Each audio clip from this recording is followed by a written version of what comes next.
Yeah, good morning, Chris. The governor and state health officials gave us some very strong hints that some new COVID restrictions may be coming soon. The governor's office has been very quiet about this so far. The details about what these restrictions might look like and what some of the ideas are that are being tossed around behind closed doors, all we really have to go on right now is basically the main topics that were addressed during the media briefing yesterday. During that briefing, they talked about numerous outbreaks involving youth and high school sports, so there's a chance that some of these restrictions could be focused there. State health officials also changed their recommendations for Thanksgiving gatherings this year. Originally, they said no more than 10 people, but now they're recommending no one outside of your immediate family and asking college students not to come home.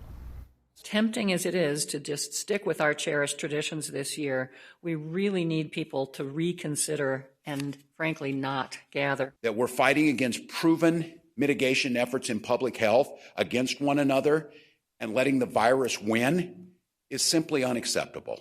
And we can do better. We can do this.